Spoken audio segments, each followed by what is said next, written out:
Welcome back to the channel, guys. My name is Lucas, and today I had Emilee Verduin on. Emilee's an artist, currently living in Bulgaria. She's from the US, and she makes some incredible pieces. If you're watching on video, I'll show them in the screen right now. These are psychedelic-like pieces, at least in my understanding. I don't know anything about art, but they look psychedelic to me in a very positive sense, but they're linked to the biblical stories. So, for example, she draws Cain and Abel, the story of Jonah, Genesis, also Jordan Peterson one in there, which was linked to when he did his biblical lectures. And I love the way she uses color. I love the way she lets chaos into her art. I told her that. I thought that was really cool. I'm used to much more vanilla type biblical imagery, and I feel like this allows more of that darkness, which I think it's more accurate when you read the stories as well.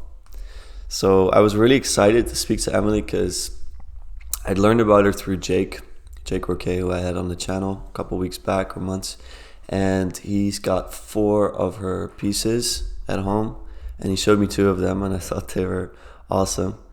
And in preparation for this, I watched a couple of podcasts she did, some of which with Paul van der Klei, and I felt really inspired to talk to her. She seems to really think for herself, and this conversation confirmed that for me, so I hope you enjoy it. I definitely did. If you're listening to this on audio, I'll put a link in the description to find her art. You can buy her art as well, and I did so myself, so I'm excited to see that arrive. Last little note, the first part of the episode, I think like 30 minutes, is a bit rough in terms of internet connection.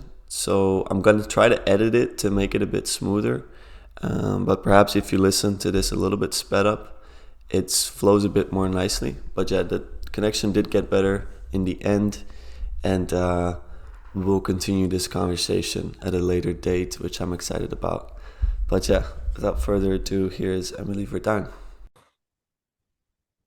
Welcome back to the channel. Today I'm joined by Emilee. Your last name, I think, is Dutch, so I'll say Verduin. That's how I would pronounce it, at least.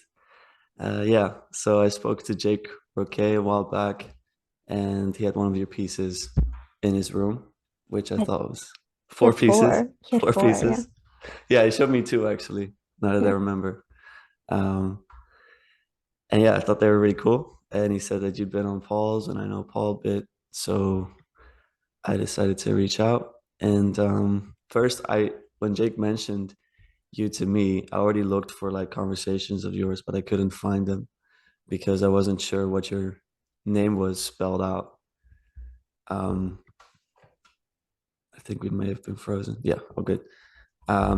You're Emilee with 2 E's, and for Down, I didn't know. Then I finally traced down your name a couple days ago, and been doing my research today and yesterday, and made me really excited to talk to you because I think there's like a lot of threads for me, and overlap.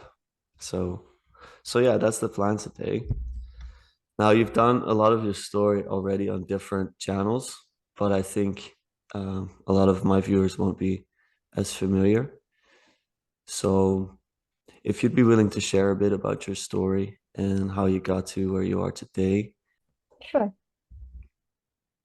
Okay. My name is Emilee. I am an artist. I'm an American. I'm living in Bulgaria now, in Eastern Europe. Nobody in America knows where Bulgaria is, so I should clarify. Um, with my husband and our 1.5-year-old son. I'm from Michigan. I went to art school, and I was just graduating art school when Jordan Peterson popped up on my radar. 2016. It was on the Joe Rogan. It was the first Joe Rogan podcast, and I'd already been reading Jung, and I had been interested in things like that. So it was the direction that I wanted to go. It was so helpful at the time, and I think I talked to Paul van der Klei, oh, 2000. 2019 maybe, but I've been kind of, I got into Pageau. I'd been in art school, but I didn't really know what I wanted to do with that. And it was kind of solidifying around that time with Jordan Peterson and Jung and Pageau was there too. That I'm really interested in religious artwork, basically, but it's in a contemporary art setting that's not very acceptable. It's not really put forward even as an option. So, I didn't know what iconography was. I didn't know what even like a secular version of religious art would probably be called something like visionary art, or even it's like there's like the psychedelic scene, which kind of has a lot of the same themes in a way, but in a very different way. So I started getting into that. I started illustrating Bible stories. Um, and that has taken me some strange places. That is how I met my husband after talking with Paul. He Yeah, reached out to me because I talked to Paul. cool. We connected, and I think as soon as we spoke, we kind of knew, like he's here from here in Bulgaria, so we connected and we had to meet. It was like just kind of knowing already, like you already know this person or something like that. So um, the last few years have been like back and forth between the US and Bulgaria, which is a traditionally Orthodox country, which is very different from what I'm used to. A Protestant Dutch area in the US, like very like Calvinism, um, and that kind of thing. So it's been uh, kind of a mixing of those two things. It's weird. And let's see, we're getting ready to move out to the countryside where it's quiet and we can focus and raise our son and focus on work. So that's where we are right now. That's awesome. Yeah. How do you feel about Bulgaria now that you've lived there a little bit? What do you like about it? What you dislike?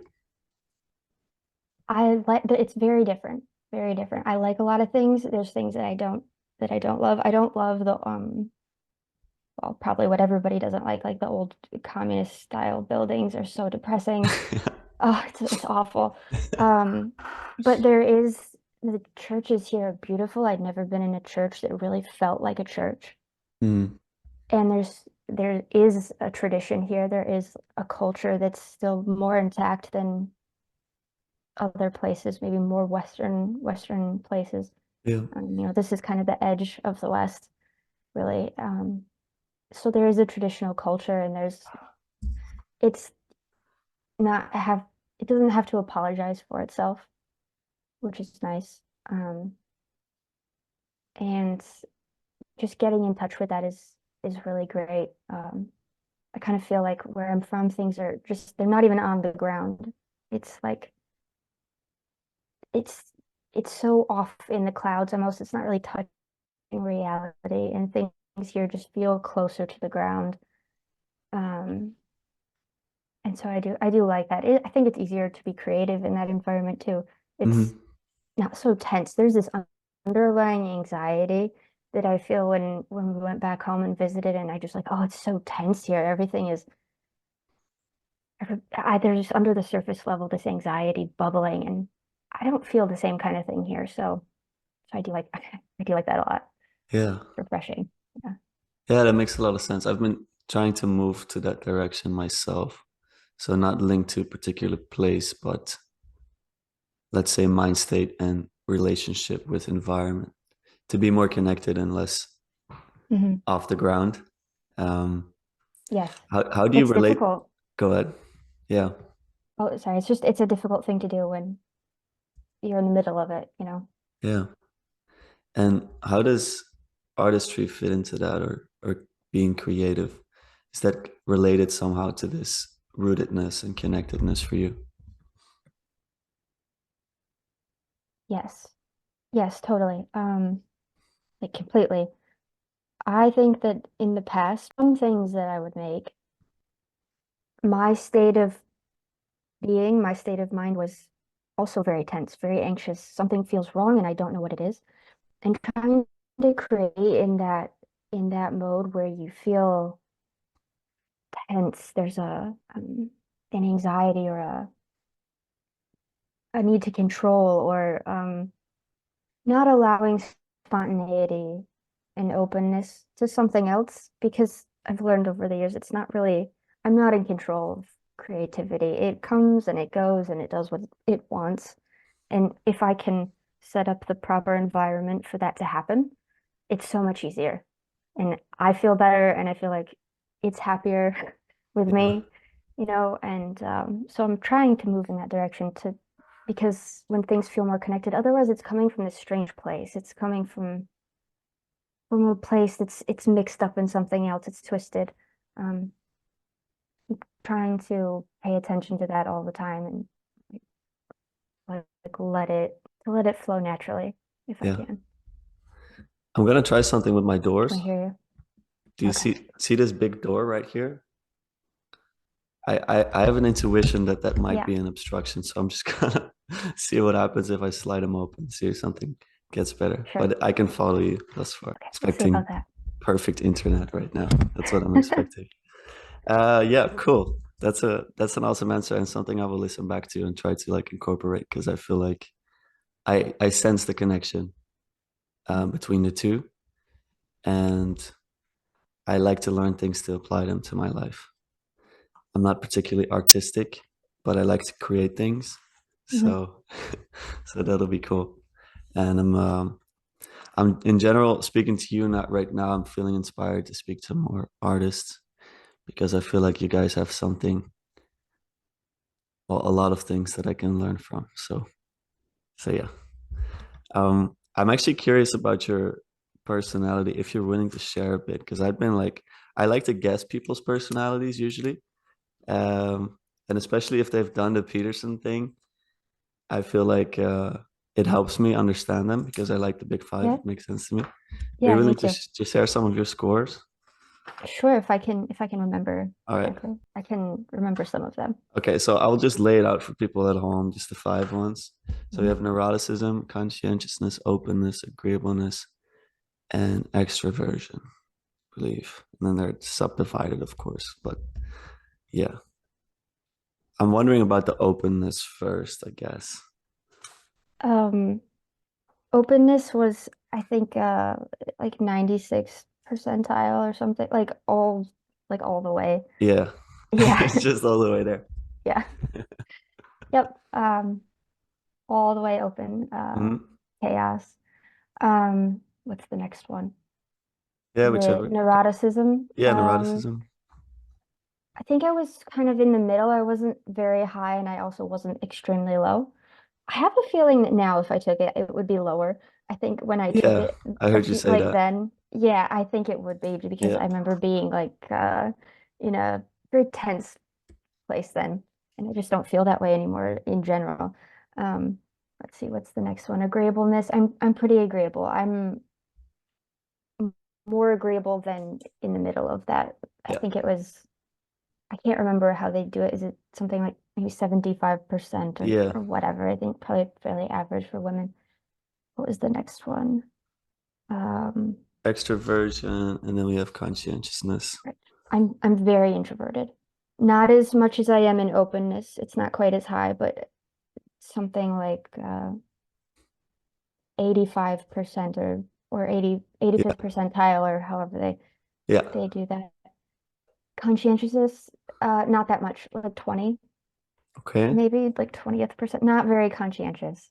cool. Yeah, So with the extroversion, you're like a 15, not so introversion would be an 85. So you're very introverted. very, yeah. Cool. That's really cool. So is it that you're like, does it cost you a lot of energy um to be with people, or how does that manifest the introversion? It does cost me a lot of energy Yeah, to be around people. I think that very busy places make me I just don't really like it. It doesn't appeal to me that much. We're living in a city right now. I don't like it at all. I don't know, I just don't like it. Anyway, I think I just prefer the countryside or being somewhere more yeah, rural is I love that. Maybe once in a while I get together, but I think it used to come out as like social anxiety, but it doesn't seem that way to me anymore. Now I'm like, I just don't prefer this. yeah. It's not preferable. I feel that. I feel the same way. I come from like Yep. countryside. Yeah, it's nice. It's just Hmm. everything's better for me at least. Right. It just keeps your mind, to me, it keeps your mind more at ease, just more peaceful and Yeah, instead of rushing. I don't like to feel Who wants to feel rushed all the time? Some people Yeah. do. I don't. So Yeah, the yeah. pace of things and it feels a bit unmoored, like a bit disconnected sometimes. Um, Whereas Mhm. I do think a city can reflect like an organism or reality, but I think it's rare. So nature always does its job well in my experience. Yeah. All right, I've written down basically like 45 keywords for this conversation. Um, I'm gonna pick one out. Alex Gray. That's someone whose art um, maybe comes a bit closer to yours. Yeah, to me, Alex Gray, like his art comes as close as I've seen to representing um, a psychedelic experience, Hmm. at least mine. And seeing your art connected to biblical stories, it's like two worlds coming together for me, which is super satisfying. Right. Uh, I'll in the intro of this podcast like display some of your pieces because they're like super, super amazing. Um, so do you draw them? What is the medium you use to make these? Mostly colored pencil. Okay. Um, and I use a blackboard to draw them on because the color comes out so much differently. And I took a an icon workshop after, I don't know, a few years of listening to Pageau. I was like, okay, I gotta make like one icon at least. And Yeah. it was very interesting to me that they start on a dark background. And this isn't necessarily for an artistic reason, as far as I'm aware, but because it represents darkness at the beginning and things coming like the first day of creation.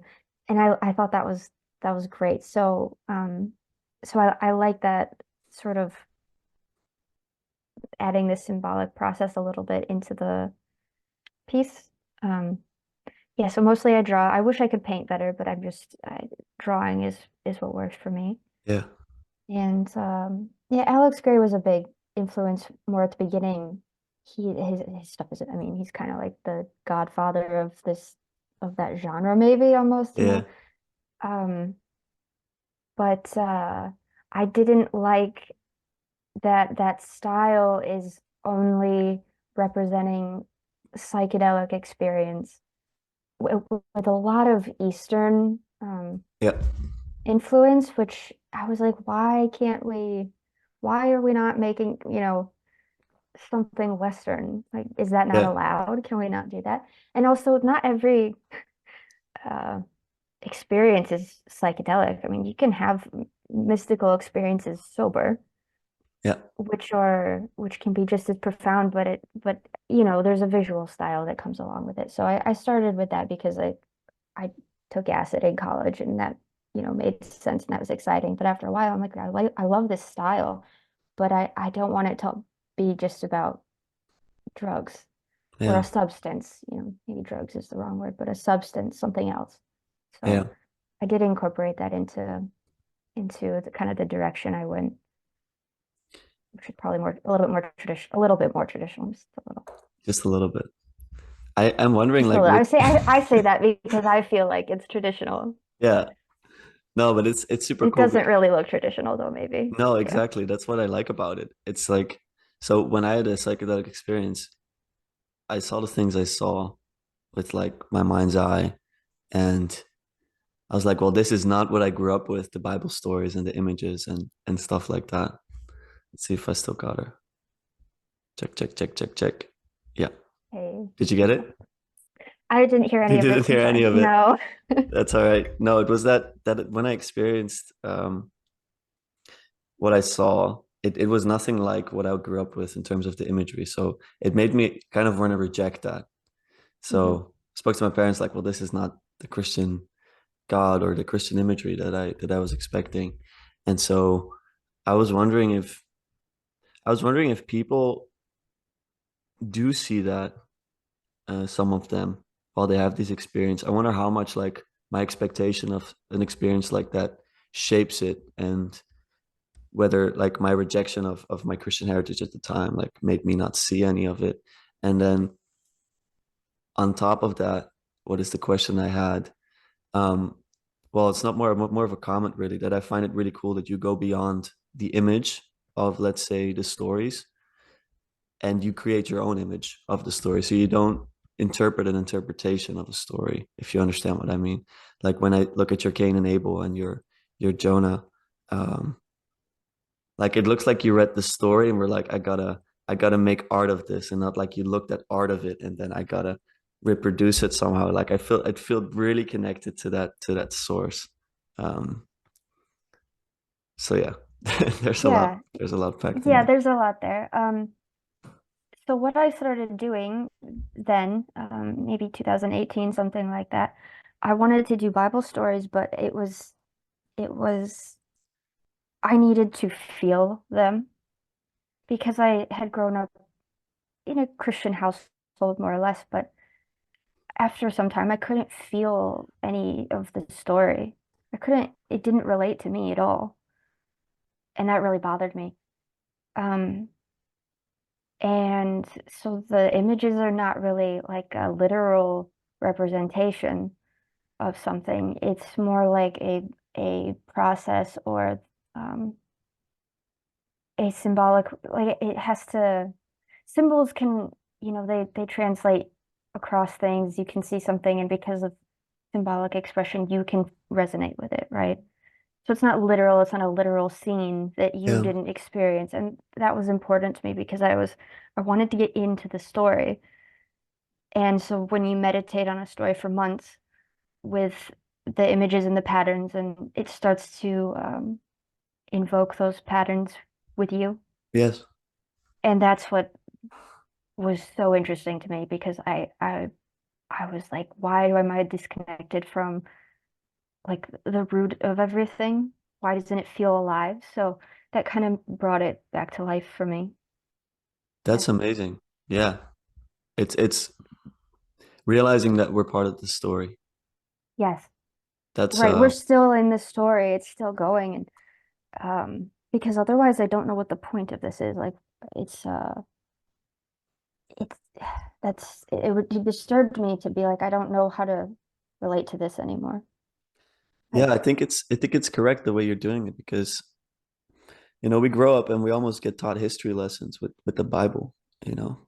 mhm, And that's just not what they were meant to be. Like they're alive, and right, tradition should be alive, shouldn't be a museum of some sort. So I think right. you're spot on with that, and I feel like it does come alive when you open yourself up to it. Mhm. And so yeah, it's like it's some added layer of the materialism, um, that crept into religion, that we view these things as dead of some sorts, or like that's what happened then, and get the archaeological digs for it and stuff like that. Yeah, Yeah, it's like you're yeah, looking at tombs.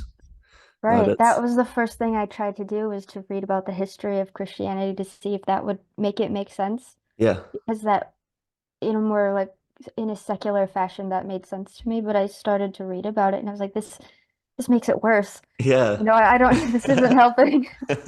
Um, so the only thing that worked was doing that, and I had to do it in this. If you listen to Jonathan Pageau talk about icons, and he's like liturgical art, and this is how, and I was like, I can't, I'm not a, I can't do it that way. I can only start from where I actually am, which is being hyper Protestant in a secular culture, I've taken psychedelics, I've tried to look into Eastern spirituality. I can't ignore that that's where I'm starting from. So I can't just make icons.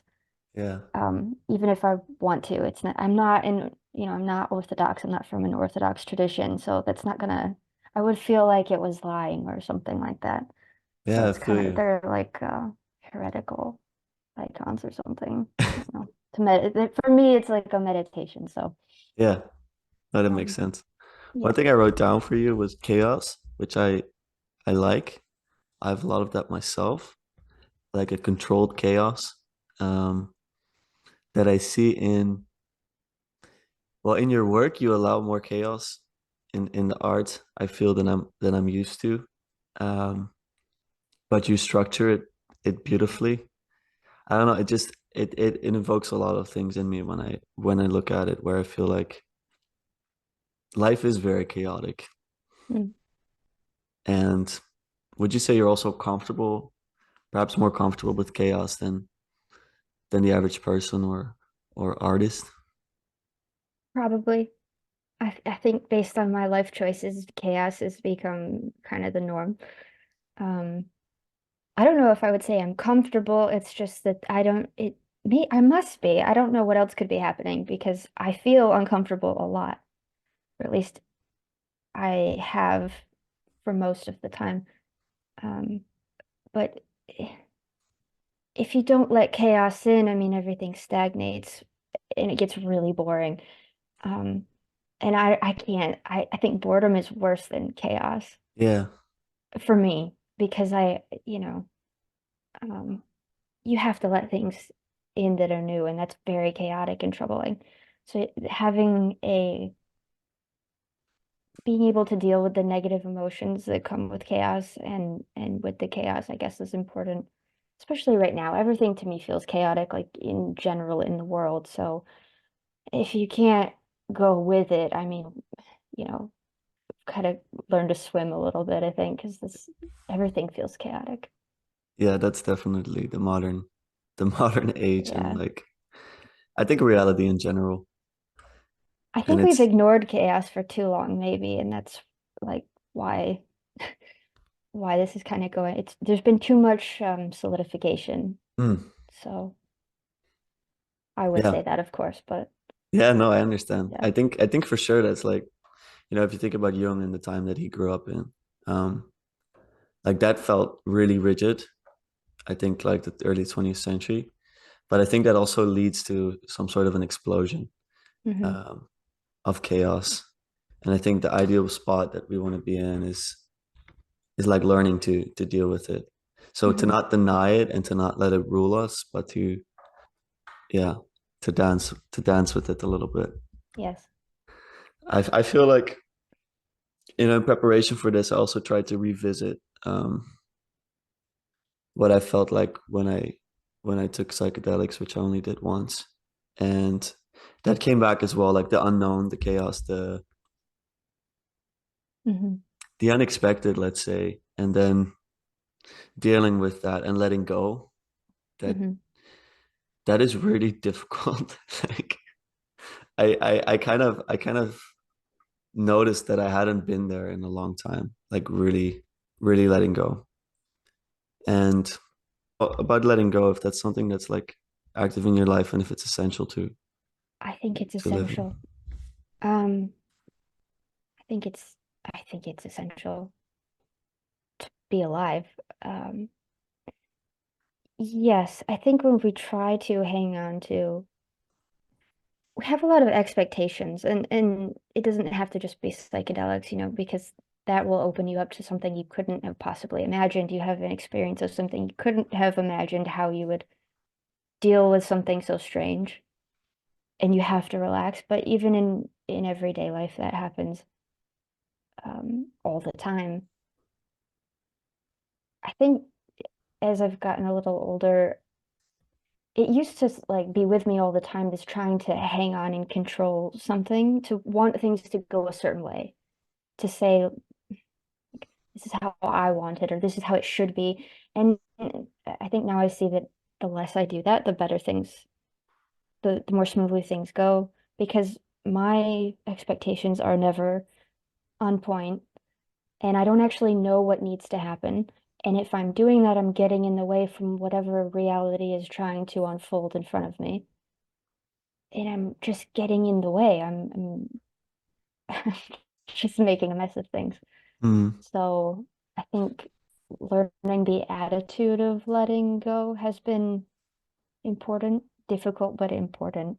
And maybe that's just getting a little older and, like not being so flustered all the time, maybe. yeah. Um, but otherwise, I think you tie yourself in knots and you probably make yourself sick and you probably, have to come up with weird habits to cope with everything you can't control. So Mm. I think it's probably the only way to go. Where do you But stand in relationship to death? Because that's something I think about with letting go and with the psychedelic experience as well. That seems to be something that pops up for a lot of people, death anxiety. goes away, for example. Where do you stand with that? How do you view death?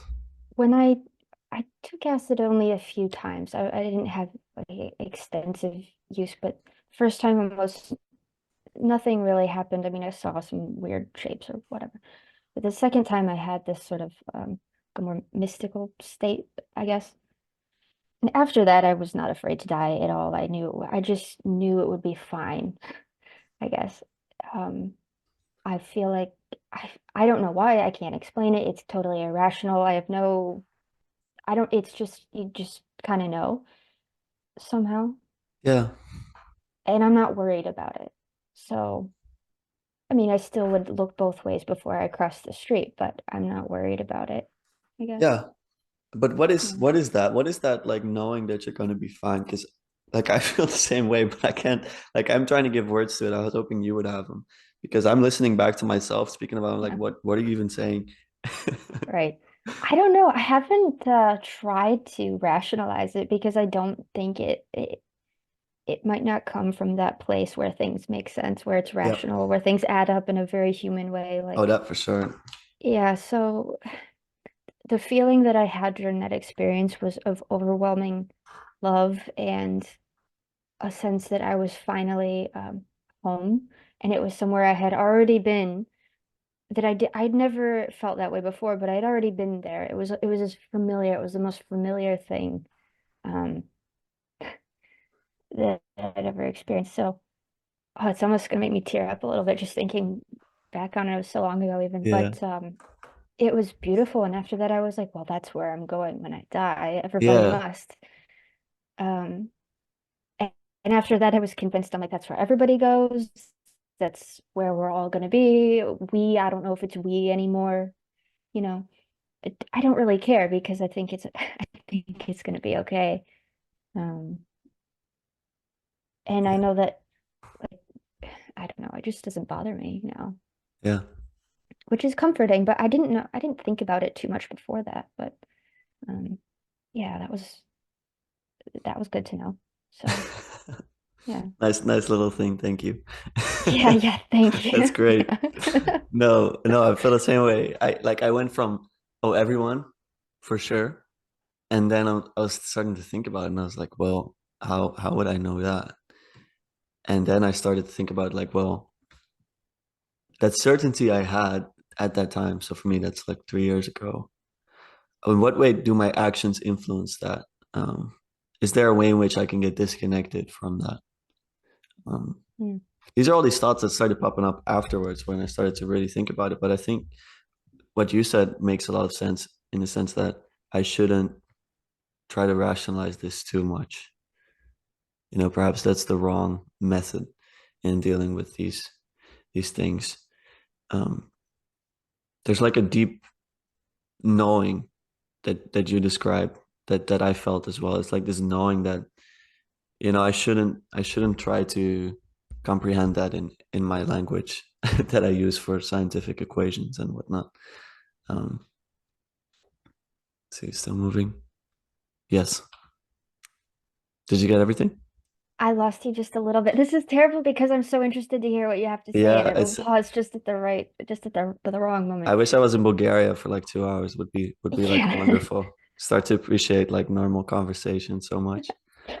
Um, Um, yeah, I mean, it's not for me to say. I just feel like this rationalizing thing is probably getting in the way too. yeah, Um, and for me, I mean, I just don't operate that way, so it's easy for me to be like, well, of course we don't need that. Um, but I think once you have this experience and it's so beautiful and so meaningful, and then afterward, your mind starts chopping it yeah, into smaller pieces. And I guess you have to do that to some degree, but uh, hopefully not at the expense of what what came to you then, or what was given to you. I mean, you didn't decide to have that feeling. It was something gave that to you. yeah. So I guess that's how I think about it now. Do you feel like you're in contact with beings? I feel like there are beings. Yeah, I feel like there's spirits. And I didn't used to think that, but in the last year or two, I've felt that a lot.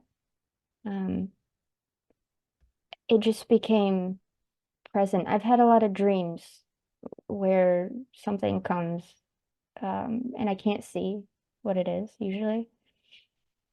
And sometimes I'll go somewhere new, and that night I'll go to sleep, and not something, a person will come to the door who seems to embody that place almost. Things like that happen. Um, so, do with that what you will, but I think there are immaterial intelligences. I think people have always thought that too. I don't know why we think it's so crazy now. I don't think we just forgot what it meant. Um,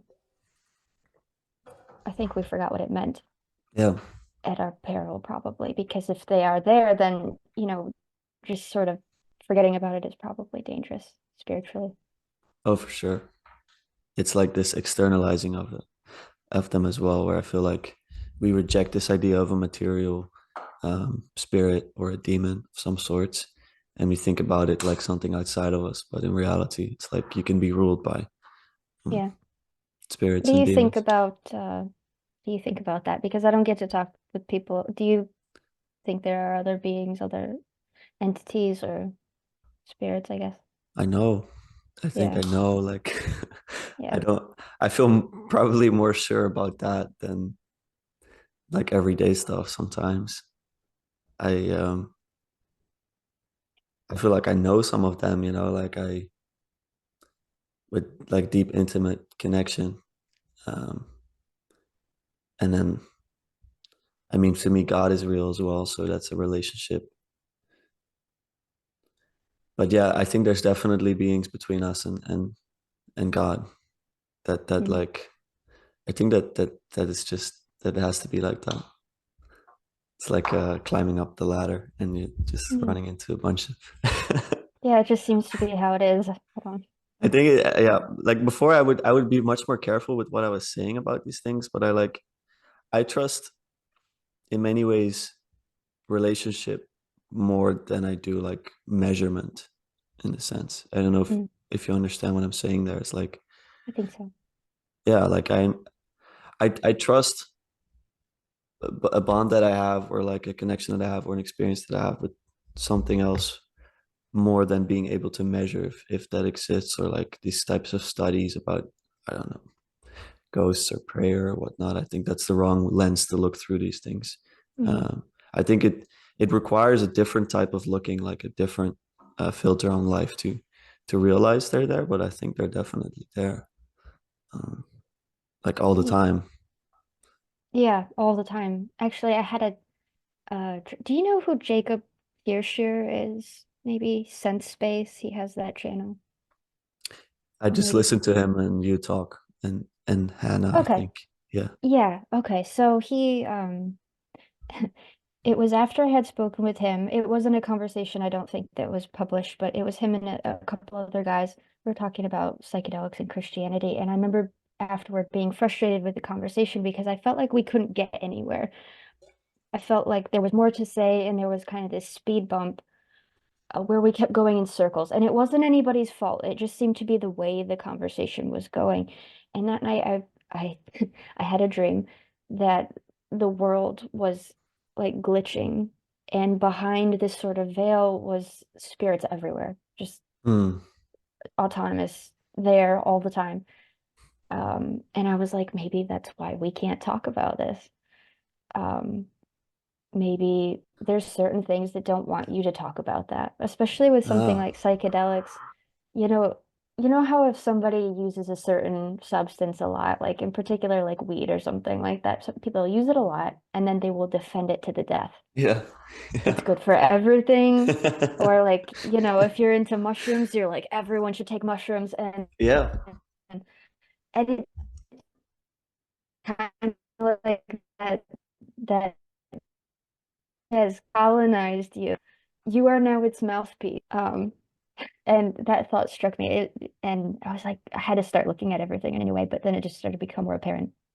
Yeah. Um, yeah, and then it progressed from there. But um, that was the first, it was a dream actually that showed me that. And then I was like, oh, I've been looking at things maybe in the wrong way. For sure. Um, yeah, so that kind of became apparent to me in the last couple of years.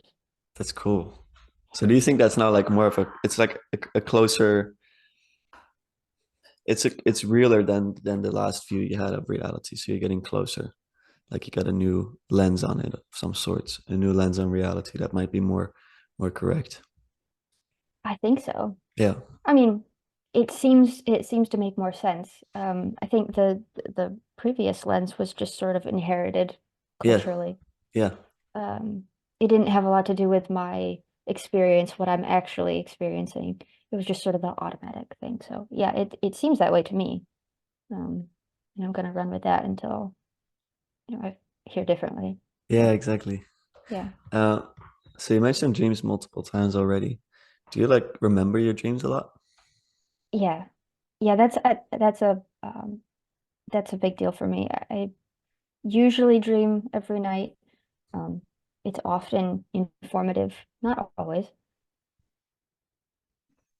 My husband and I, we wake up, the first thing we usually do is go, "Oh, did you just have a dream?" And we'll talk about it over coffee and tea or whatever. And Nice. um, yeah, no, that's usually what we do every day, and often it's um, helpful.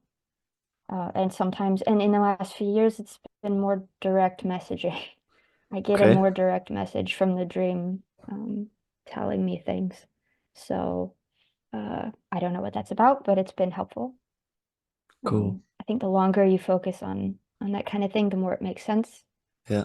Uh, I just heard Matthieu Yeah. Pageau um, came and did another. He had an interview recently. Immediately, he started talking about dreams and sleep, and I was shocked. Yeah. Uh, but he said that when he started paying attention to it for a while, it started to make more sense. So um, it was nice to hear that, just because just because he's a very interesting person. But I think the longer you listen, the more willing it is to uh, communicate. Hopefully. Yeah. Yeah.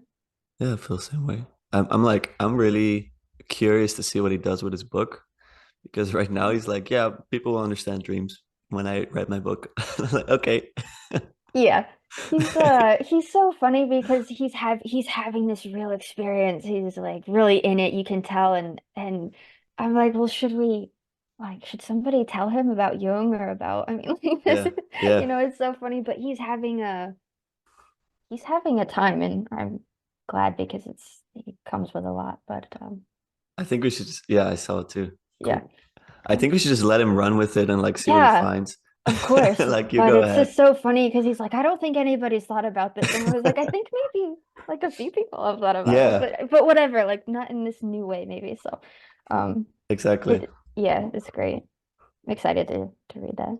So let's talk about Jung. I know you've read Ion like a lot of A times or you lot, like yeah. keep it.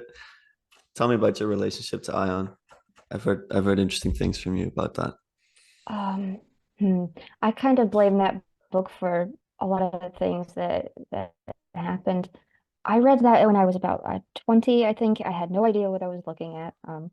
Not really. But I had started reading Jung. I tried to read Jung a little bit after I had read about early Christianity, and then I had stumbled upon Gnosticism a little bit. I had no idea what that meant, but it got me in touch with with Jung, and I picked up the book. I didn't know which book to pick up. That one is probably not a book you should start with, but for whatever reason, that's the one the one I picked up. Um, and it was kind of, just besides the content of the book and how wild, what he puts forward is, I started having synchronicities. My life started taking a very particular course after that. Um, and it just kind of escalates from there. Um, so those ideas have influenced me so much that I can't tell, where it's like his thought has invaded my brain. I can't tell where mine stops and his starts at this point because it's saturated the way that I view Yeah. the history, the last 2000 years, Christianity, things like that. So I don't know what else to say about it. Would you It's recommend it? not really. I mean, it's a great book, but I don't know that everyone should just be reading things that um that sounds weird maybe, but I think you should be careful what you read. Um That's for sure. if you're That's drawn very to good it, advice. if it seems if you're drawn to it, maybe then yes, definitely. It's well worth picking up. It's a struggle. You kind of have to acclimate to Jung to read it, you know. Um his way of writing and the Latin and the Greek and his strange references. Yeah. Um, it's difficult, but Well, let's worth say it it. like this. If you could go back, would you have read it, or would you have told yourself like chill out, you don't want to pick that up? No, I would pick it up again. You'll pick it up. Okay, Yeah. that's all, that's what I wanted to hear. Yeah, yeah. I'll revisit it. I 'Cause don't regret it. It's just it's a lot. I feel like you get in touch with a lot. At least that's how it felt to me. It brings this whole different level of things to bear. Hopefully. how do you think how do you think Jordan Peterson is like dealing with Jung's work? What do you think he's doing with it, and do you think he's going to some place with it, or is just because he seems like extremely political now? I don't know if he's still going to pick that back up. I feel like it's kind of on the I don't really listen to him anymore. no, Because it doesn't interest me anymore. yeah, I kind of think though that the work that he did is so important that, now he can just be a YouTube star and who cares? Like it's already happened. It's already he accomplished so much um in the collective. He brought so much into the collective. He opened this space where new things could come in. yeah, And, does he really have to keep doing it? I don't think. I think he can just be allowed to be a politician or whatever he's trying to do now. I don't, yeah, who cares? But his maps of meaning, I mean, he said he wanted to elaborate on Jung's work and make it more rational, I think, something like that. okay, Um, it definitely makes it more practical, which is super helpful. yeah, And I think there's an idea in Aion that Jung brings up. There was a 12th century prophet who had this idea about the age of the Father, the Son, and the Holy Ghost. And that Judaism was kind of the age of the Father, the law. There's the age of the Son, which is Christ, but you're still subordinate to the Father in this Father, Son rule. And the third age would be the age of the Holy Spirit, where people are imbued with the Spirit. Um, and that was supposed to be this next age to come. And Jung brings that up in Aeon, and then Jordan Peterson has said some very interesting things about that idea. I think that's kind of what he thinks he's doing. yeah, I think that's probably kind of what he was doing. I don't know about it anymore. But like I said, he already kind of did his job. I feel like he did a lot, and it was probably time to tone it down. yeah, Um, I think probably bringing the psychological understanding to Christianity is very helpful because it introverts it and relates again to the actual person instead of history or yeah. It felt completely extroverted for a while there, so it's a right. good balance. Yeah. So that's kind of what I think about that. Yeah. Well, I have a question about him actually, because you drew him, Oh yeah, I did. Yeah. and I showed it to my brother yesterday, and he thought it was really cool. And then he said, "Well, he's possessed by a demon in this picture."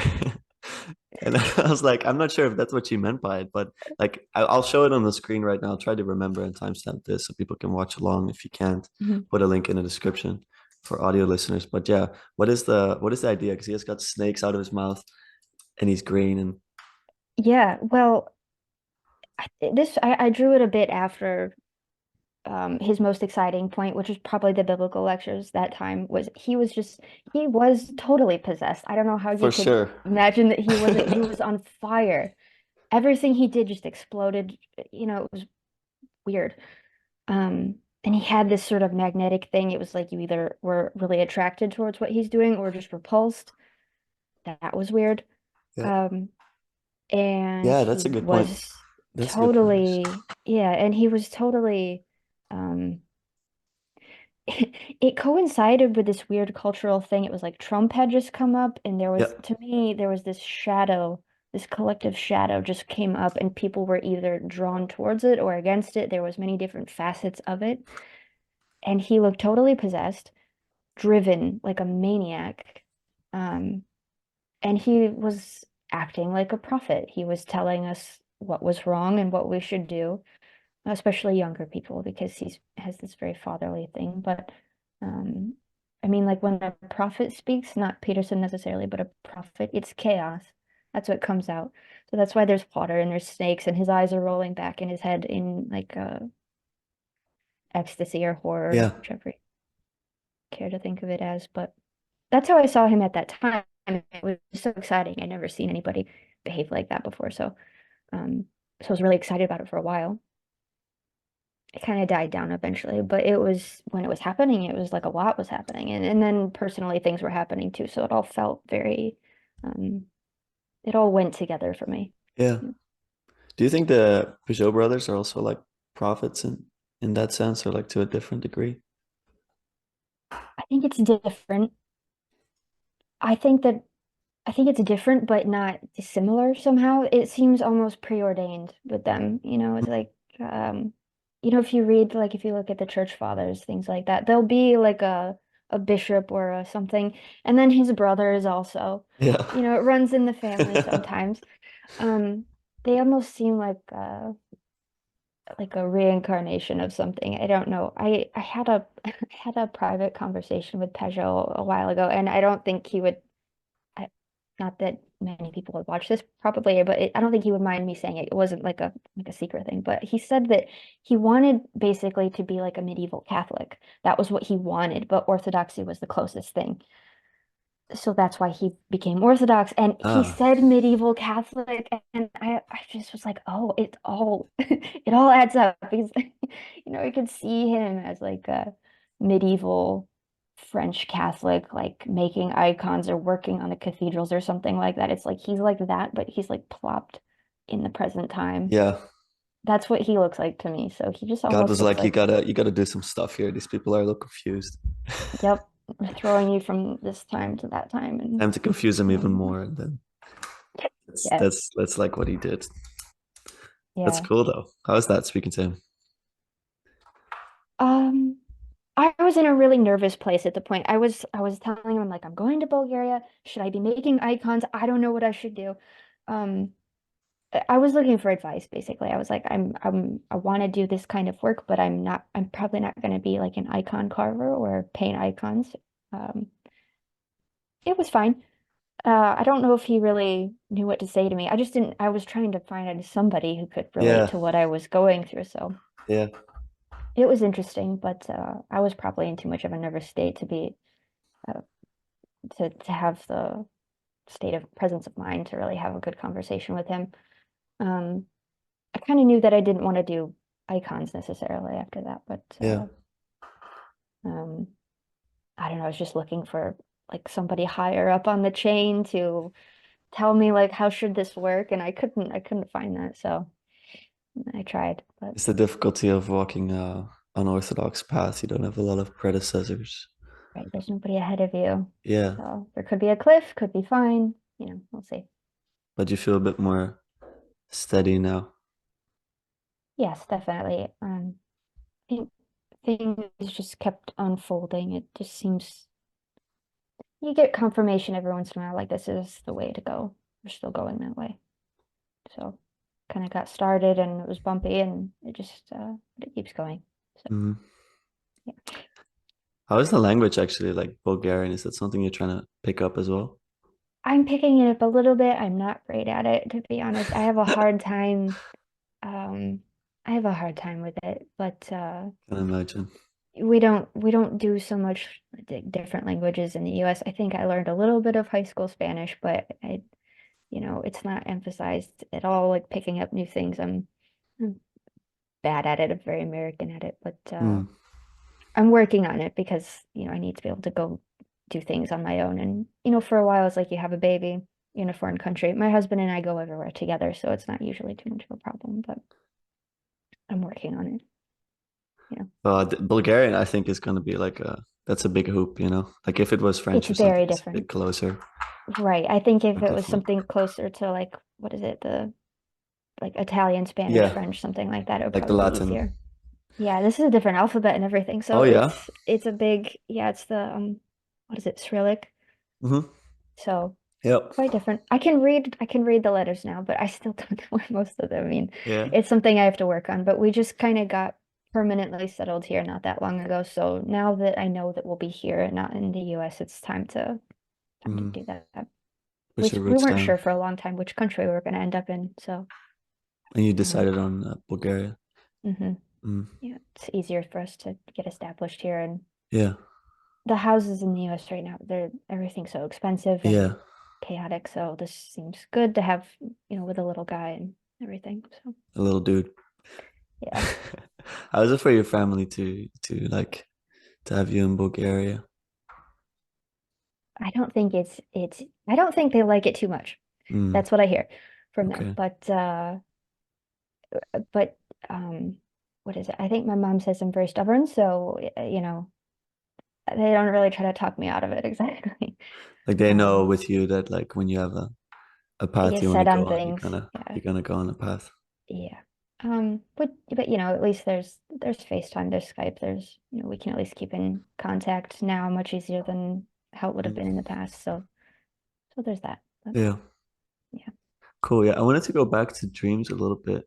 Um, have you noticed like phases in your dream life? Like they change over the years? Oh Uh, yeah. yeah. Can you tell Oh, a bit about that? let me think.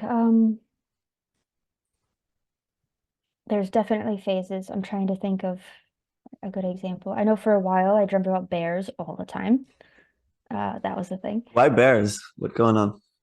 I don't know. I think it's I think it's like a feminine thing. I had one where it was like a pillar of stone and there was a bear carved on it, and then the bear like woke up and got out of the stone. Um, I Oh, think it's my grandma told me when she was little she had recurring dreams about bears. I almost feel like it's a fam yep, like a family thing. yep. Um, so I have like a soft spot for bears now.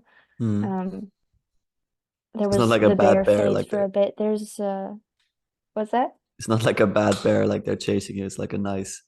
It's a good thing. No, I mean they're not always nice, but I feel like a kinship or something Yeah. like that because they keep coming. So, um, it means something. And they Mm. hibernate. I feel like I could get into that.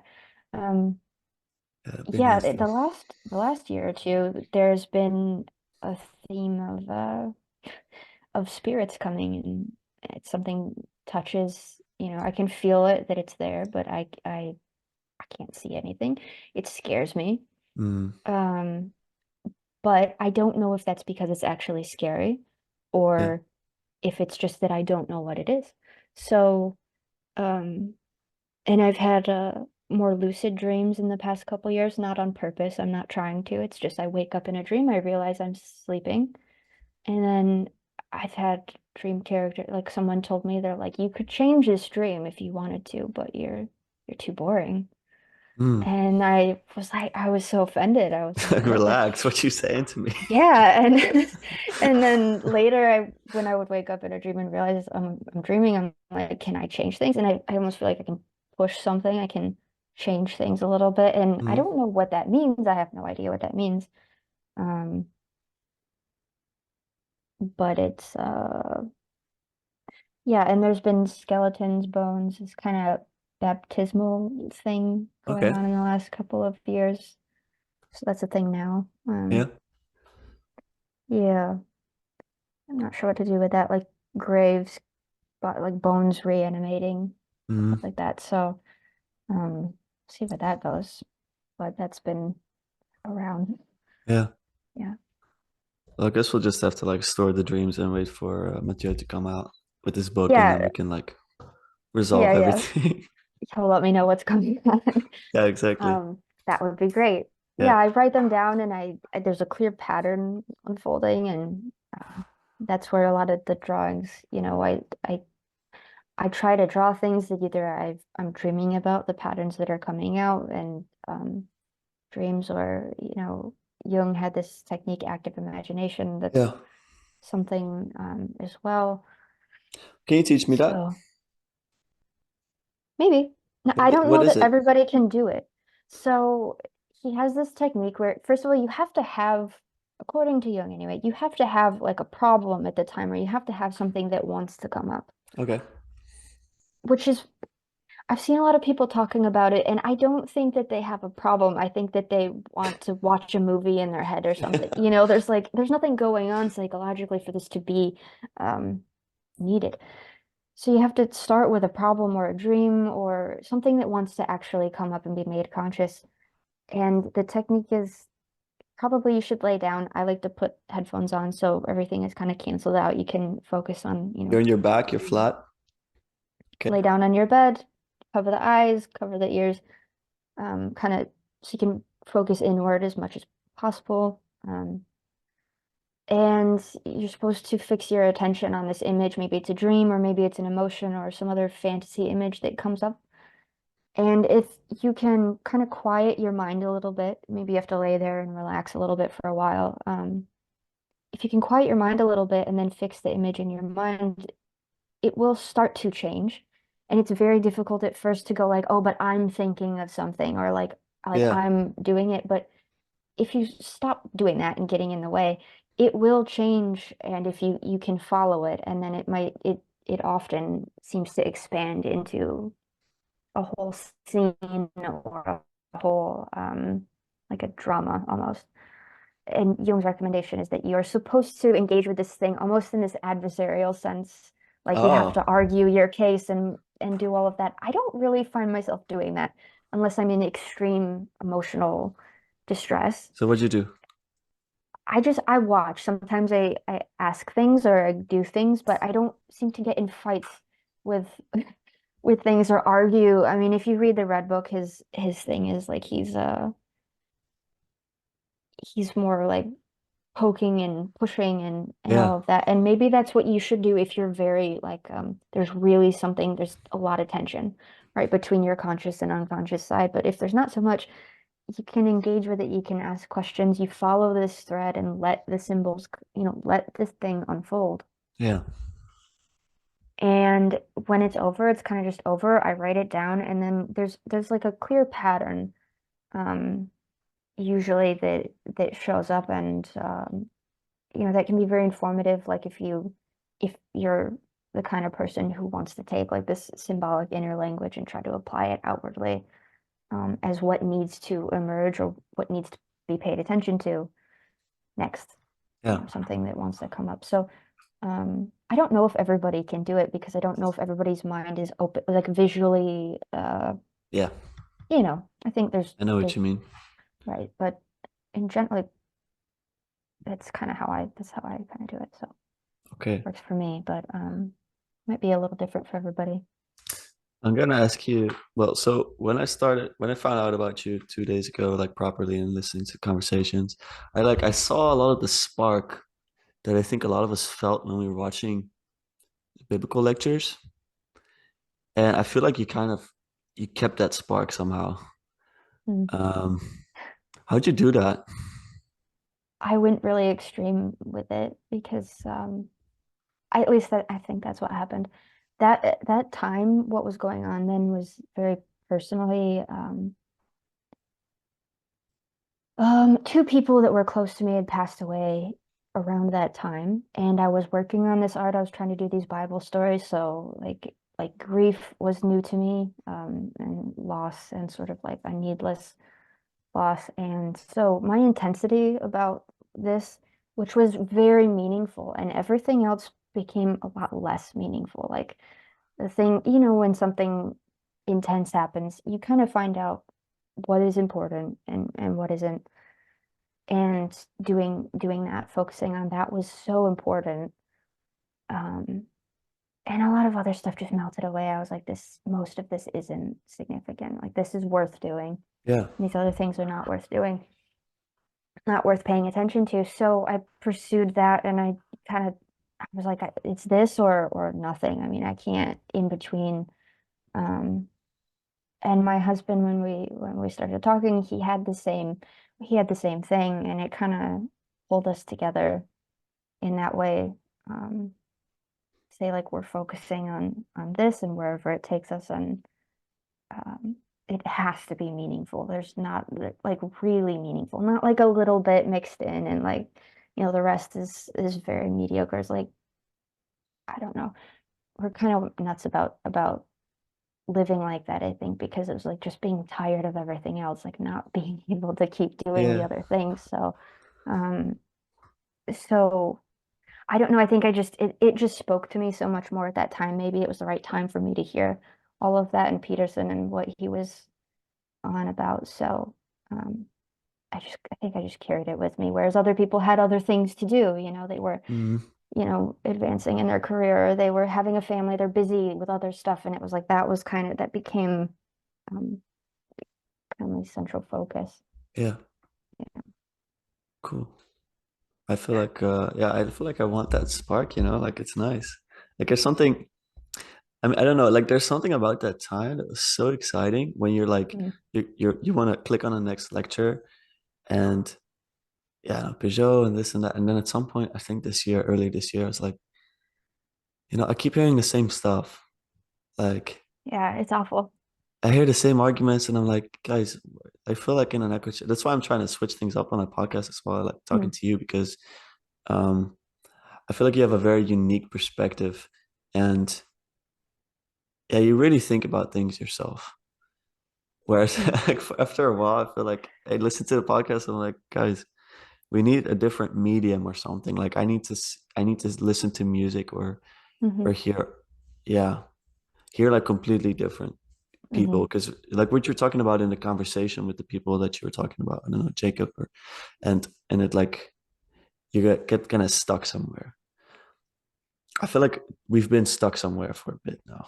I That's how it feels to me, but I always feel, I mean, I'm always like, well, is it because I'm very open? Maybe I just get bored. I don't know. Yeah, But it does feel that way. I mean, there was like this excitement at some point, like things were happening. It felt that yeah, way. Even if it wasn't personally happening with you, there was new ideas and kind of like this possibility, this horizon of possibility opened up. And it felt very alive. And then, you have to kind of sink back into the not aliveness. Um, and I really am upset with that. Do we have to do that? I mean, why should we be settling for not living all the way? Why are yeah, we doing that? It's awful. yeah, I can't think of anything worse. And I think like the people that I talk to, I mean, I visited the US a few months ago. We all went and we visited with my son and my husband, and it was so strange to go back. And what I kept hearing over and over again from people was like, they're like, well, I'm very anxious and I know that something isn't working, but this is just kind of how it is, right? Like this is just, what are you gonna do? yeah. They're like, oh, what are you gonna do about it? This is just how it is. This is life. It sucks.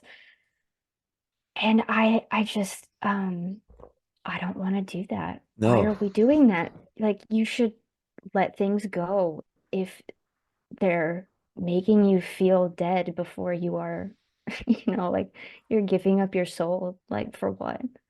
yeah, Um, a comfortable job, or I don't know, like convenience, a lot of convenience. That's awful. So, but you have to sacrifice things to go that direction. You can't just like coast. yeah. Um, and people don't want to do that a lot of the time. So, Mhm. we all have choices to make. It's confronting. Yeah, yeah.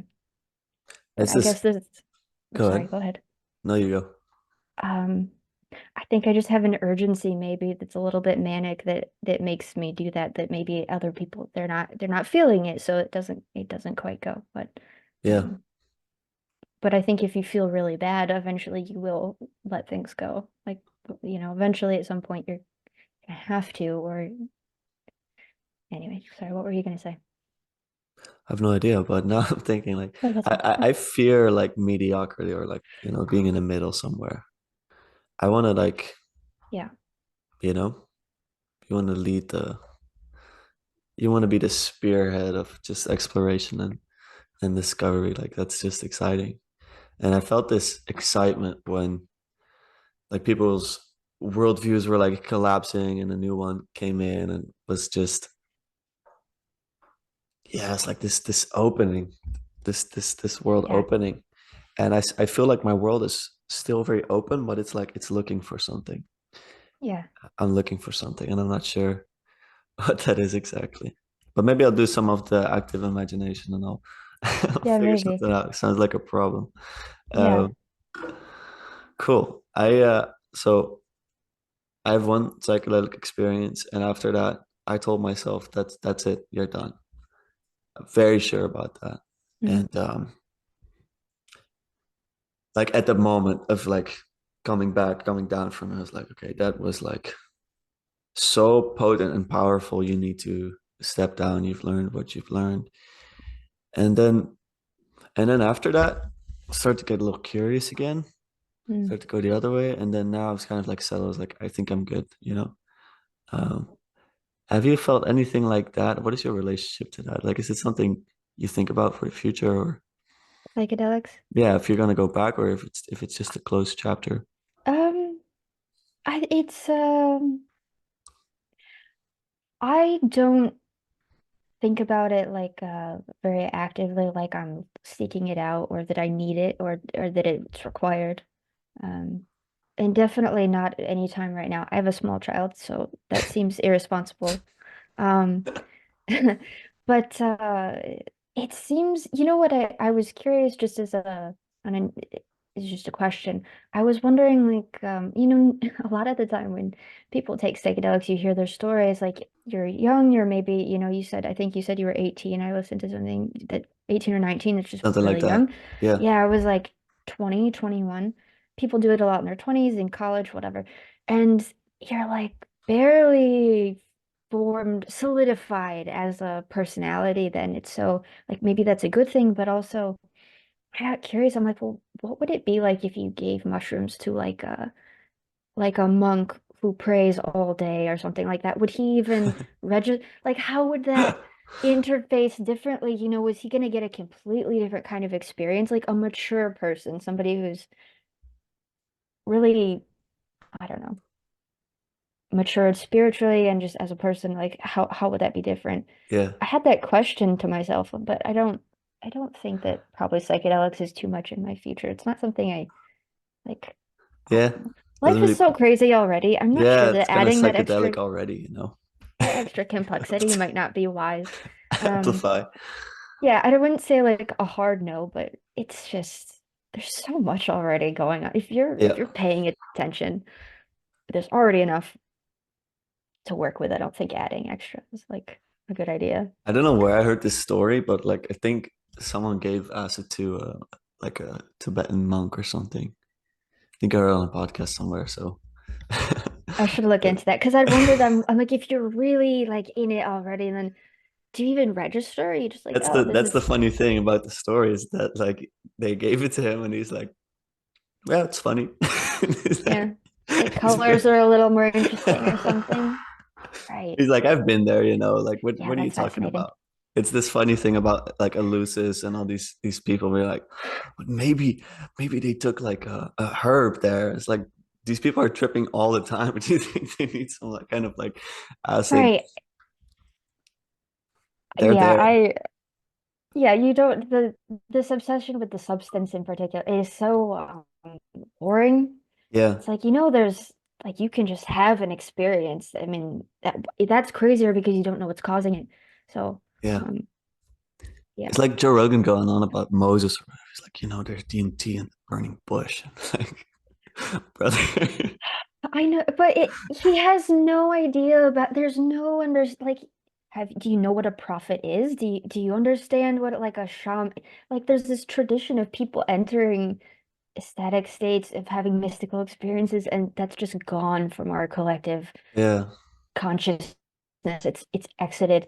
And so it has to be a drug because there's no other way you could yeah, unless you're a Tibetan monk, then it's allowed. exactly. Like, yeah, that's just that's a personal pet peeve that drives me insane when I hear him talk about stuff like that. Like, oh, like I wish I could just tell you, but it wouldn't matter because it's just not, it's like not available for most But people to think about that. yeah, for me, it's like it's also connected to how I thought, so I can really relate to it. It's like I get your perspective, but like it's really stupid.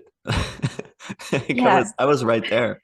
It's like yeah, you look at something through a materialist lens, and it's just kind of ridiculous. right, It's not the right language to speak about it, right, but right. I it's totally funny. get it. I've had all of those same thoughts. It just doesn't make sense anymore. It's just Yeah, ridiculous. Yeah. but I think it's so. I think currently we're at a stage where very normal people, at least I'm seeing like finance podcasts talk about mushrooms and stuff and like consciousness. And I think a lot of people's worldviews are like breaking apart, but not in a very great way. So we speak about re-enchantment a lot. Mhm. Pageau is trying to speak about that. But I feel like kind of witchcraft is coming back as well, and just For a lot of sure. these like occult stuff. Yeah, what's happening with that? How do we deal with that? Because I feel pretty I don't worried know. about it. Um, I don't know because the pull of like nature worship of like paganism is so strong. It's so innate. It Yeah. makes so much sense. It really does. Um, you don't have to intellectualize it. You No. just feel it. Yep. And that's so much easier. Um, but it has no morality. It has no if it did in the past, we don't know about it anymore. So, um, and nature is brutal. I don't think that we would really like the result. I think it's just romanticized because people don't have their feet on the ground. Yeah. I don't know. That does worry me as well. I see people who are talking about witchcraft in a very serious way. I don't know. I've had this thought for a long time that you hear about the witch trials and the Mhm. stuff that was going on in a certain time, and there's this big argument about how it was because they were women and people were threatened by maybe they were too smart or too sexual or it was stirring up lustful thoughts or something like that. And there were actual witches. I don't know why. If there's witches right now, there were definitely For witches then. sure. Like you can't. This is the silliest thing I've ever heard. We don't even consider that. We're like, oh, terrible, like terrible day. I mean, Right. I'm not like for burning people, but I No, of mean, course not. But this argument that it was like, well, people then were just hateful. They just hated women. It's like they're the same level of hateful as now. yeah, People are, you know, yeah, it's crazy to me. But you see this like thing starting to bubble back up, and you're like, okay, if this was real, if this is real now, it was totally real hundreds of years ago when magic was a part of daily life, and it didn't have to be the negative sense. yeah, But you thought that like sprites or whatever lived in your cupboard and there's monsters in the woods. It's like you totally think you can pay the guy down the street to find lost treasure also. That's like a it makes so much sense. I don't yeah, know this that's just something I think about a lot. I'm like every time I hear about it, they're like it was because they're women and I'm like I don't think that it was. yeah, Um I think maybe some of them were up to something, maybe not yeah, all of them. yeah. So, But it's coming back for yeah. sure. Like I see. I mean, you go Yeah. to Africa. Africa is wild, actually. Like Oh I yeah. know that Africa is like as a continent, there's a lot of magic and it's very normal there. So I think you have like Muslims, Christians, and like I think everyone kind of has this common understanding of like it's just around there. And I Right. think a lot of that is coming here, It Europe, wouldn't US. shock me at all. I feel like we would do a great job at intellectualizing it, though. Yeah. It'll be like the same principle, the same action, the same symbol, but we will justify it so well Hmm. and make up like why this makes sense. And people won't think twice about it. Yeah. I think So I magic don't is know like what to do with that. science, no? It's I like have no idea what it is. I know it works. yeah. Um, and I don't know why, but I don't know a lot of things. So. If I'm learning that, if you're learning that, I think I mean lots of people are learning that, and Yeah. um, that's questionable, Hmm. scary Yeah. at the very least. So The To go back to your art a bit, this picture you made of Jonah and he's falling in the water. You have the Leviathan. I think you described it like you felt like you were in the water for a while. Um, where do you feel like you are now? Hmm. Um, hmm. I don't feel like that anymore. That was a particularly chaotic Yeah, time. I was overrun with, I don't know, inner stuff and not knowing how to deal with the outside stuff. Um, I don't know where I am now. I kind of feel like the hermit moving out to the middle of nowhere. Um, I nice. feel like the wilderness is still very much a thing Yeah, because when I look around and I'm like, well, who else is here with me? I don't know. Like there's maybe some people crossing paths, a little bit and then yeah. they're gone again. Um, you can like wave hi like we're waving hello right now and then like you're like, is there anybody else out here now? Am I alone again? Um, I don't know, it kind of feels like there's a frontier a little bit, I guess, if that makes sense. Um, What do you so mean maybe that. frontier? I think there's new things opening up. Hmm. Um, it sounds funny because it sounds very vague. I don't know how to be more specific. Kind of in this way of things are being re-enchanted, let's say. But Yeah, how many people know what that word means? And yeah, how many people who know what that word means would say that they feel re-enchanted? And how yeah, many people who feel like things are being re-enchanted then are actually dealing with the re-enchant? Like, what do they, do you know what I mean? It starts to yeah, dwindle. It starts to get very sparse. yeah. Um, so I don't know, probably the wilderness is. We're just about to move soon. We're literally going to the middle of nowhere. There's like no people left in this village. I am so excited about it too. I'm so happy it's going to be quiet, Cool, which will just be really nice. But I guess that's where I feel like I am now. Um, yeah, I don't know. cool. It's a good question. I was curious because you Yeah, yeah, described it and I feel like you're in a different spot now. no, Um, definitely. Yeah. and in general, it's weird. Like I could. So yesterday I was watching all these podcasts of yours, and then I would watch like Paul van der Clyde 2019, and then all of a sudden, like 3, 4 years after, and it's like it's Hmm. absurd you can do that with a person. Like I can just Right. click on you from 6 years ago, and then click on you from 2 years ago. It's like, oh, what have you been up to? It's like It's crazy. I it's feel really odd. like such a different person. It feels so strange. Yeah, somebody a few weeks ago was like, I watched you talk to this guy. I was like, I forgot that I did that. I don't remember. I was like, what state of mind was I in then? I think I was Yeah, in a really strange state of mind. And it's so weird that somebody can just peek into your head from the last few years. yeah, It's a little disconcerting. yeah. It is quite odd, but there's a beauty to it.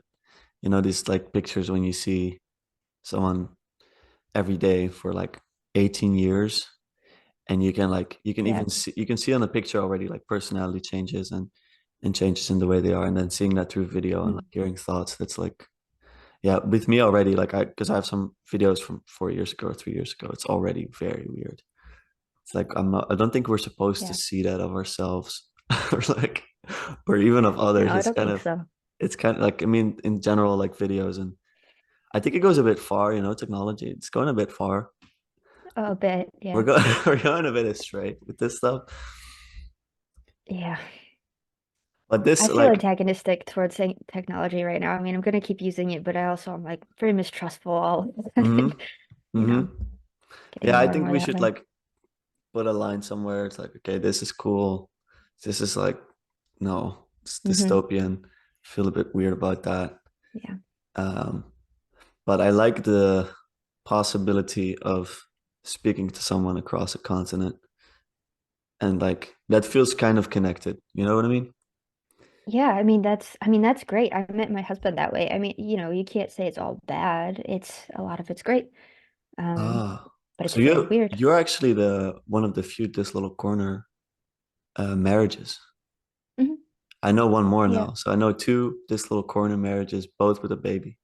Yep. That's Yep. pretty epic. Yeah, it's wild. That's Um, pretty crazy. How do you explain we that to would go people? to the we don't, it's so weird. We're like, well, okay, we kind of have to just gloss over it and people are happy. They're like, we won't get into that too much.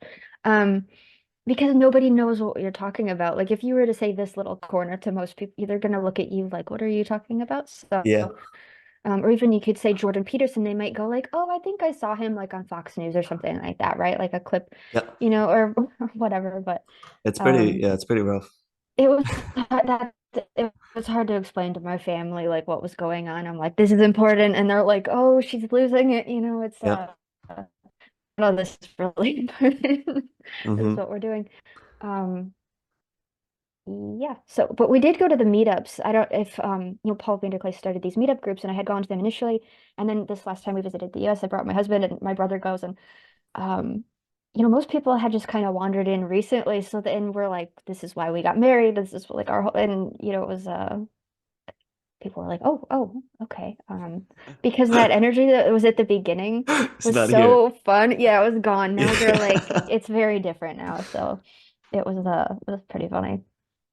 Yeah, I think it was like a perfect storm at the time because Yeah. I was at a dinner with this little corner um marriage plus baby. They had like a potluck dinner a couple of weeks ago. Oh, So it that's very was, cool. yeah, it's awesome. And he was like explaining to us how all of that went, like how they met. And it was like at the time when the lockdown started and they got like Discord and Oh, yeah. it was this thing of like every day they would wake up and there's this like that is universe, like people that play video games, like they open up a universe and Wow. then life starts again. Now we're, not a lot of people are really as invested anymore into that. So it's kind of yeah, it felt like a specific moment in time and space that's Hmm. like it's there. And Right. now it's a different thing. Yeah, it's different now. But some things came out of it, so Hmm. it's a very particular time. But yeah, you got the spark still, so that's super cool. Thanks. I didn't know that, but Yeah, you too. I'm glad to hear it. Yeah. So given your introversion score, I don't want to tax you too much with my obnoxious presence. I know we're like an hour and a half in, um, so we can wrap it up soon. I don't like hate people or something. You just say No, no, but no, yeah, but we I can we I can can wrap this imagine. episode if you want. No, let me see if I mean I have like a million notes. I'd like to maybe get like one or two more out. Sure, that's Well, fine. Jung, I could talk about Jung for hours still because I don't think we can really touch that. Um, yeah, so I was really infatuated with Jung and read a lot of his stuff. I have a whole folder on my laptop, basically all of his work. Went through a lot of it, and Peterson doesn't really critique him, barely, like just a little bit. Like sometimes he says, like I've never read a critique of Jung uh, where someone actually understands him, type of thing. Like that kind of like Yeah, I've it, heard him say it that. it worried me, like if someone has that with a thinker. Um, and then the Mm, first person that I heard criticize him that I really respect was like a 96-year-old genius that that I did an episode about as well on the channel. And he did a chapter on Jung, and he said that Jung's biggest mistake was that he deified the unconscious. mm. It became God in a sense. Do you think that's fair? I don't know if it's fair, so I've been thinking about it, but I don't know. Jung is difficult because I don't know how to define a lot of what he's talking about, and he contradicts himself a lot. mhm.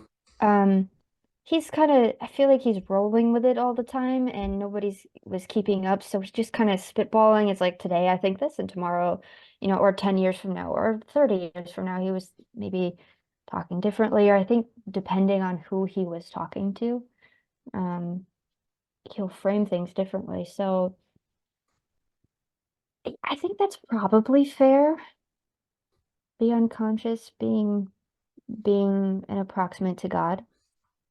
I think that's how I think of it when I'm reading his work. Mm, I don't know if that bothers me though. So I guess, but it also matters like how are you defining God and yeah, the unconscious? How do you think about what is conscious and unconsciousness yes. and all of that? So, it's like the messiest topic ever, and I'm not the most like philosophical when it comes to that kind of thing, Mm, maybe. mm, I mean, I'm sure he can be critiqued. Everybody can be critiqued. He's a person, so um, but he just brought so much to the table yeah. also that like can endlessly go through it probably. I just have this issue where I like to read someone, What drew you to his, yeah, oh, sorry, I to his lost you a work. little bit. No, I got you. What drew me to his work? Yeah, yeah. What piece of it like pulled you in the most? Oh, I mean, that's a tough question. There's a lot going on. it's funny to like deconstruct that or reconstruct. Jung, yeah. So, I mean, the whole thing, the whole allure, like he felt a bit of like a prophet as well. Like he knew something I didn't. That's mainly the interest. Like, so Mm, I studied Egyptology as well. I did that because it's like there's something there that I need to understand it. It's like too mysterious. I need to turn that stone because people talk about him and it's like that's too freaky. It's the same with the psychedelics. Like I had to try it because mhm, so I have a similar openness. So mhm. that's just it felt necessary to turn that stone. Okay. Don't really feel like I have fully turned that stone. I don't think anyone really has.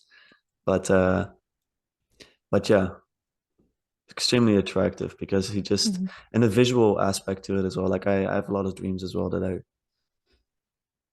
yeah, like I remember too many of them. Really, it's not a nice thing at this point. But he helps me with that, and he makes you feel like you're not crazy when you're seeing patterns. Yeah, yeah. There's this show I really like. It's not even that good, but I really like it. It's called Maniac on Netflix, and it's about dreams as well, sort of. And the main character thinks he's insane, or everyone tells him he's insane because he thinks that there's a pattern to reality. And but I think there is. So just as a main thing, Yeah, like I just believe there is like a very like there's a coherence to the chaos. yeah. That's what I I believe. think we just can't see it most of like a lot of the time. You just can't tell what it is. Yeah. So, but just Yeah, because you absolutely. can't see something doesn't mean it's not there. So, Do you think there's a coherence? yeah. I think that probably I think that everything is coherent. It's just that my resolution is too small. Yeah. So I don't really need it to be, it would be nice if I had a better resolution, but I don't know if I need to have it just to be a person. Yeah. Um, yeah, I think that I think that things are meaningful. I think that that's like, there's a point to it. So Yeah. um I don't think like I think you can be in the place where that's not happening. Um Hmm. where everything comes apart completely, but I think that's still part of the coherence of Yeah, it. Yeah. for sure. The the introspective side of Jung and I mean this thought of like that everything is inside of you and I mean this inversion that Jordan Peterson also did. Like look at the psychological of this instead of the extroverted view or external view. Mm. How do you look at that? Is that something we should balance, the internal, the external? Does it overlap? Is the dichotomy even useful? Is that I think that we've externalized everything so much that it has to be balanced. yeah, Because if you go one side or the other too much, I don't think that's healthy. It doesn't mean suddenly everything is internal, over the top, because then you just have to externalize again, and maybe that's just the process. But we've put everything on the outside, and people don't. I had this incredible conversation with somebody at the meetup where he said that putting on the AI goggles and taking mescaline was basically the same thing because it's both things are happening in your head. mm, So he didn't differentiate between types of internal experiences. And I noticed that that was how most people talk about things like that. They discount their own experience almost completely um, in favor of something else. whatever that may be. Not that people don't pay attention to themselves. People are always doing that. They're like, I feel this, I think that, they're doing that, but um it's something different. I don't know how to say it, Hmm. um but as far as like the maybe the religious questions go, or just how to be a person, there's just as much going on inside as there is outside. Yeah. So if you're not paying attention to the inside, I mean, you're missing half of it. Um, Yeah. and it's just as full. Um, but you don't know what to do with it. You don't know how to navigate it because it's not talked about. It's like uh, it's not acknowledged even. So you'll see patterns or you'll have something happen and then you're like, oh, I'm going crazy because nobody else is talking about this or paying attention to this or whatever. Um, that's insane. Um, so a lot of feeling insane is just feeling outside of the group thing. I mean, so maybe not all of being insane. You can be insane, but it's like it's not jiving with the rest of the collective thing. So that's what that means. Yeah. Well, I think this is a good place to wrap it up, but I will say that I'd be honored to speak again. I think I have a lot to learn from you. Um, so if we could do that in the future, I'd be really happy. Yeah, And that would be great. I would love to buy one of your pieces. I think I want to buy the Jonah one, but I saw you don't ship within Europe. Is that something we Are you can? in the Netherlands? I am. I can ship to the Netherlands. Yeah, I Okay. don't put it on the website all the time because it's just difficult with the shipping thing. But yeah, we could do that for sure. If it works, it works. Yeah, Good. Thank you so much, Emily. Thank you for your time. yeah. Thank you. This was so fun. Thank you. Hopefully, until next time. See you.